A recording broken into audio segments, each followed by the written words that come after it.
তো আজ সকালবেলায় একবারে কিন্তু বাজারটা করে নিয়ে আসা হয়ে গেছে। আর আজ বার হলো রবিবার, আর রবিবার মানেই তো একটা অন্যরকম দিন বা দিনটার শুরুটাই কিন্তু অন্যরকম হয়। আর আজকে কিন্তু স্পেশাল কিছু লাঞ্চ আমি বানাবো, সেটা আমি তোমাদের সাথে আজকে আমার রুটিনের মাধ্যমে শেয়ার করবো। তো চলো দেখতে থাকো, আশা করি ব্লগটা ভালো লাগবে। আর যদি ভালো লেগে থাকে তাহলে কিন্তু নিশ্চয়ই ব্লগটার সাথে তোমরা জুড়ে থেকো। তো চিকেন আনা হয়েছে, এখানে 1 কিলো 700 মতো চিকেন আছে। তো চিকেনগুলোকে ভালো করে ওই ছাড়িয়ে পরিষ্কার করে এবার আমি ফাইনালি ধুচ্ছি। আর চিকেন বলো, মাটন বলো, মাছ বলো, মাংস বলো, ভালো করে না ধুলে না খেতে কিন্তু ইচ্ছাই করে না। আর একটা মনের মধ্যে দেখবে যতক্ষণ না পরিষ্কার করে ধোয়া হয় মনের মধ্যে মনে একটা খুঁতখুত ভাব লাগে। তো যাই হোক, আমার যে রান্নার রেসিপিটা আমি আজকে তোমাদের সাথে শেয়ার করব, তো তার জন্য চিকেনের রেসিপি তো অতি অবশ্যই হবে। আর দেখো বেশ 250 গ্রামের মতো টক দই কিন্তু আমি দিয়ে ভালো করে মাখিয়ে রেখে দেবো। হ্যাঁ, এর মধ্যে একটু নুন পড়বে আর সর্ষের তেল দেবো, কিন্তু টক দইটাকে দিয়ে ভালো করে আগে এইভাবে মাখিয়ে নেবো। বেশ অনেকটা সময় ধরেই মাখিয়েছি আর নুন দেওয়া হয়ে গেছে। এরপর দেখো বেশ পরিমাণে আমি কিন্তু সর্ষের তেলটা দিচ্ছি। তো প্রতিদিন কিন্তু আমরা একটুখানি চেষ্টা করি অন্যরকমভাবে খাওয়ার, মানে অন্যরকম মানে কি তেল মশলা জাতীয় জিনিস কম খাবার বা হেলদি খাবার, কিন্তু সপ্তাহে একটা দিন বা কোনো দিন ইচ্ছা করে যে নিজের স্বাদ বদল করতে। তো আর নিজের ইচ্ছা মতো চললে তো হবে না, ঘরে একটি ছেলে আছে, তার ইচ্ছারও কিন্তু মূল্য রয়েছে। তো এদিকে দেখো চিকেনটাকে ভালো করে আমি ম্যারিনেশন করে নিয়ে এবার আমি এই লেগ পিসগুলোকে কাট লাগাতে ভুলে গেছি। আর এইভাবে না একটু কাট লাগিয়ে দিলে কি হয়, যে কোনো তেল মশলা বেশ ভালো ঢোকে আর জিনিসটা খেতেও বেশ ভালো লাগে। দেখবে যে কোনো রান্নার মধ্যে তেল মশলাটাই মেন। তেলটা, নুনটা, মশলাটা যদি সমান পরিমাণ ঠিকঠাকভাবে ভালোভাবে ঢুকে যায় না যে কোনো রান্নায়, সেই রান্না কিন্তু খেতে দুর্দান্ত হয়। আর এটা 1 বছরের অভিজ্ঞতা না বা 2 বছরের না, বেশ কয়েক বছরের অভিজ্ঞতা বলতে পারো।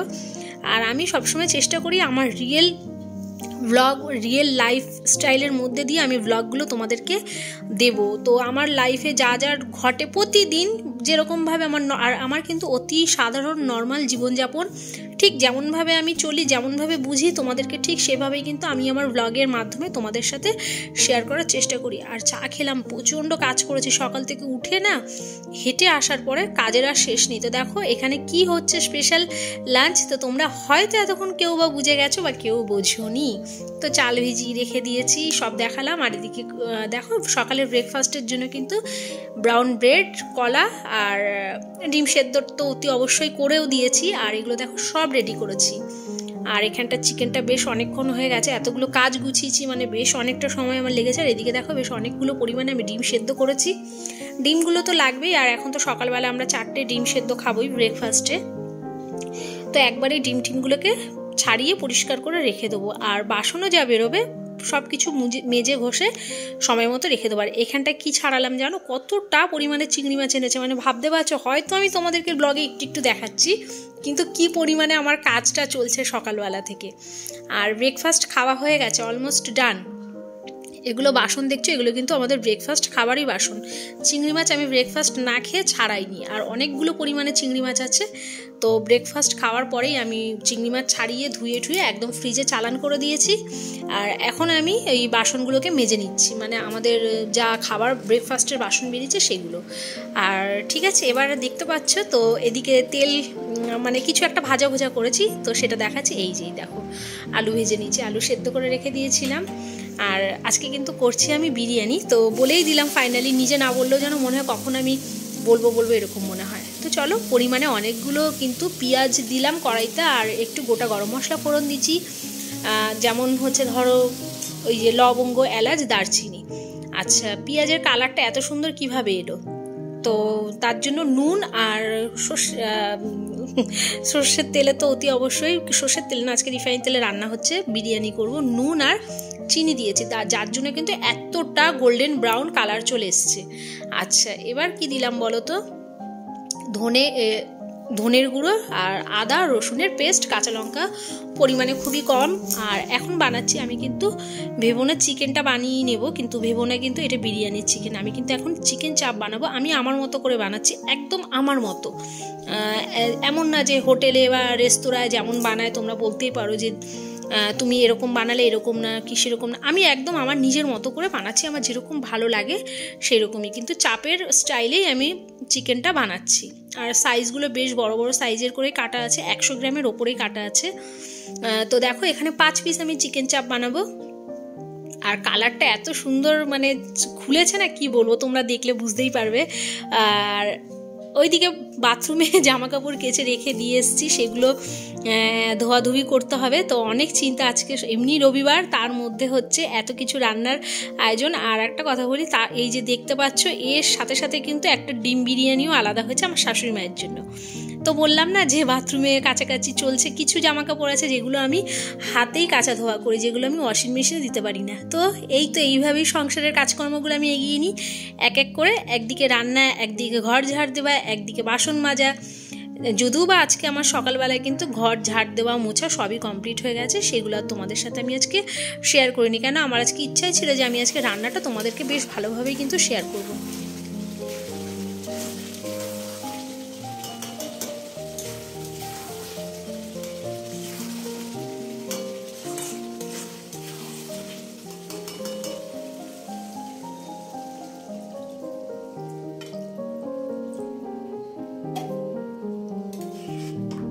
তো এই তো চিকেন চাপের জন্য আমার সম্পূর্ণই কমপ্লিট, এবার ঢেকে রেখে দিলাম, পরের প্রসেসটা পরে।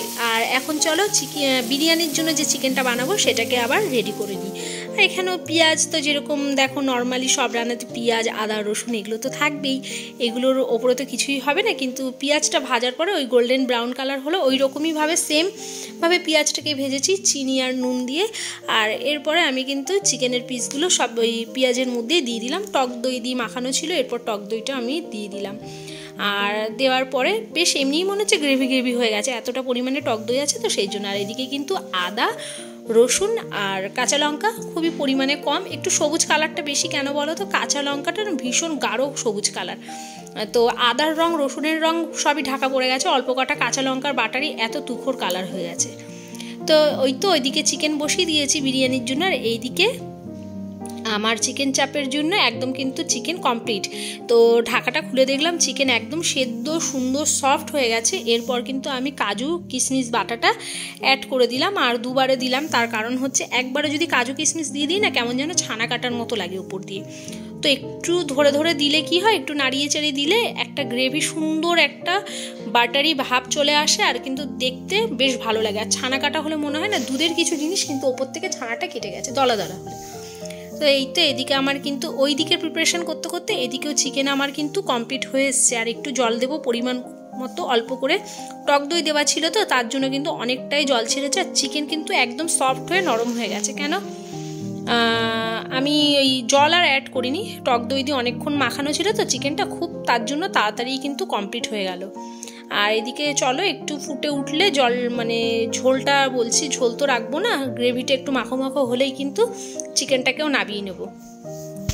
তো এই তো দেখো আমার কিন্তু চিকেন চাপটা কমপ্লিট হয়ে গেছে। এরপরে আমি কি কি দিই তোমাদের সাথে সেটাই দেখাবো।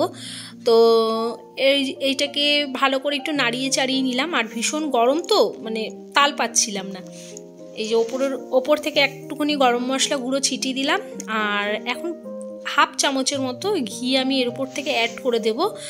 আর ঘিয়ের সেন্টটাই বেশি ভালো লাগে, বাটার দিয়ে দেখেছি সেটা বাটার চিকেনের মতনই লাগে খেতে, কিন্তু ঘি দিলে অন্যরকম একটা ফ্লেভার ছাড়ে। আর ভালো করে গরম মশলা ঘিটাকে আমি একটা চামচের সাহায্যে ভালো করে মিক্সড করে নিচ্ছি, যাতে প্রতিটা মানে ফ্লেভারটা ভালোভাবে ছড়িয়ে পড়ে, এটাই আর কিছু না। আর ওপর থেকে একটু কাঁচা চেরা লঙ্কা দিয়ে সুন্দরভাবে এবার ঢেকে রেখে দেবো। আর ওই কাঁচা লঙ্কার যে একটা ফ্লেভার সেটা কিন্তু দুর্দান্ত ছাড়ছিল, ঘি, গরম মশলা, কাঁচা লঙ্কার একটা ফ্লেভার। আর এই তো দেখো দু জায়গায় আমি রাইস আজকে দেব, কিন্তু আর অনেকটাই পরিমাণে করেছি। আর এবার রাইসটাকে দিয়ে দিচ্ছি, আর তার উপরে এই যে দেখলে আমি হাত দিয়ে ভেঙে দিলাম, এটা হলো খোয়া ক্ষীর।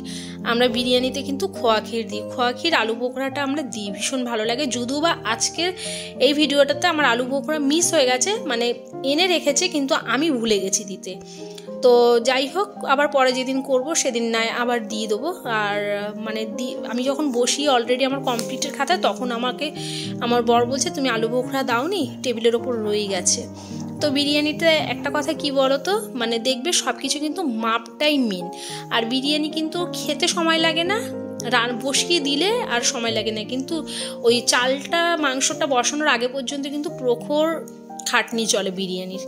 তো এইদিকে দেখো কেশর ভেজানো জল দিয়ে দিলাম, আর একটু কালার আমি অ্যাড করেছি, কেন কেশরটা ভিজিয়ে অনেকক্ষণ রাখার পরও দেখলাম কালারটা বেশ ভালো আসছে না, তো তার জন্য 1 চিমটে কালার দিয়েছি, দেওয়াতেই দেখো খুব সুন্দর কালার হয়ে গেছে। আর দুধের মধ্যেই ভিজিয়ে রেখেছিলাম কেশরটা আমি।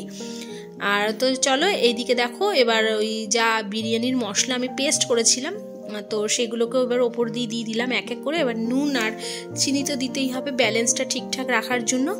তো এরকম করে করে আস্তে আস্তে পুরোটাই বিরিয়ানি লেয়ারটা আমি দিয়ে দিয়েছিলাম। আবার একটু গ্রেভি দিলাম, কেন মশলা দেওয়ার পরে না একটু গ্রেভি না দিলে মশলাটা কেমন যেন একটা শুকনো কাট কাট লাগে। তো তার জন্য আমি যতবারই মশলা দিয়েছি মশলার ওপর থেকে গ্রেভিটা দেওয়ার চেষ্টা করেছি। আর এদিকে দেখো চালটাকেও দিয়ে দিচ্ছি। বিরিয়ানির কিন্তু চাল বানানোটাও খুব একটা ইম্পর্টেন্ট জিনিস।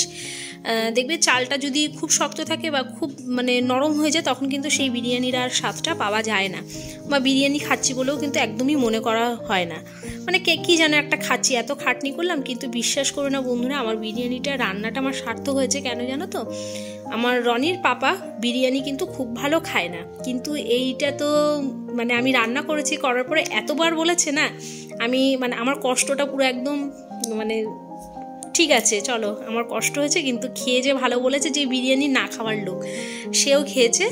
আর হচ্ছে আর রনি তো ভালো খায়, ওর ভালো এমনি বলে মা ভালো হয়েছে, কিন্তু আমার বরের মুখ থেকে ভালো শোনাটা মানে বিশাল একটা ভাগ্যের ব্যাপার। তো যাই হোক, এদিকে চলো আমি এবার বিরিয়ানিটা রেডি করে দিয়ে দিলাম। আর একটা আমি কড়াইয়ের মধ্যে বসিয়েছি, তো তার আগে যে বিরিয়ানির হাঁড়ির মুখটার উপরে ভালো করে আটকে একটুখানি জল দিয়ে দিলাম। জলটা যখন একদম টকবক করে ওপরের মানে ঢাকনার জলটা যখন ফুটবে, তখনই কিন্তু ভাবি বিরিয়ানি পুরো কমপ্লিট ভাবটা। আর এইদিকে একটা জিনিস বানাচ্ছি, সেটা হচ্ছে টক দই দিয়ে আমি ছাঁচ বানাচ্ছি। তো টক দই, গোলমরিচ আর বিট নুন দিয়ে, কেন এটা বিরিয়ানি খাওয়ার পর না খেলে বেশ ভালো লাগে, আর হজমটাও নাকি হয়ে যায়। তো ঘরে রনি বললো মা টক দই যতক্ষণে আছে এই জিনিসটাও বানিয়ে দাও, তো তাই বানাচ্ছি। আর আমি যদিও বা এটা মানে খুব একটা আমার ভালো লাগে না, গরমকালে আমার বেশি ভালো লাগে, শীতকালে খেতে ইচ্ছা করে না, কিন্তু বললো মা বানাও। আর ভালোই লাগছিলো, বিরিয়ানি খাওয়ার পর খেয়েছিলাম তো বেশ মুখটা ছিঁড়ে গেছিলো এরকম। তো চলো মিক্সিতে 2-3 বার একটুখানি ঘুরিয়ে নিই। তো এটাও রেডি, এবার আমি এটাকে ফ্রিজে ঢুকিয়ে দেবো। আর ঘর মোছা ঝাড় দেবো তো সবই কমপ্লিট হয়ে গেছে। এবার আমি একটুখানি গায়ে জল ঢেলে আসি। আর আজকে মারাত্মক ঠান্ডার মধ্যে এইসব কাজগুলো করছি, আর এগুলো তো সকালেরই রুটিন বলতে পারো। তো তোমাদেরকে আরেকবার দেখিয়ে দিই কমপ্লিটটা। এই যে দেখো, এই কড়াইয়ের মধ্যে আমি আলু ডিম দিয়ে দিয়েছি, মাংসও কিছু দিয়েছি, মানে 2টো জায়গায় বসানো হয়েছে। তো চলো স্নান তো করেই এসছি, এবার আমার খাওয়ার পালা, তার সাথে তোমাদের সাথে টাটা বাই বাইও জানানোর পালা। তো দেখো একটুখানি তোমাদেরকে দেখিয়ে দিচ্ছি যে চিকেনটা কতটাই সফট হয়েছে, আর বেশ ভালোই লাগলো নিজের রান্না, আর কি বলবো। আর ঠান্ডা, আজকে প্রচুর ঠান্ডা পড়েছে। তো যাই হোক, আজকে রবিবারে আমি আমার লাঞ্চ রুটিন তোমাদের সাথে শেয়ার করলাম, আর কিভাবে সামলাই সেটাও তো দেখলে, এত কাজ একা হাতে। তো চলো বন্ধুরা, আজকের ভিডিও এই পর্যন্ত, টাটা, সবাই ভালো থেকো, লাভ ইউ অল।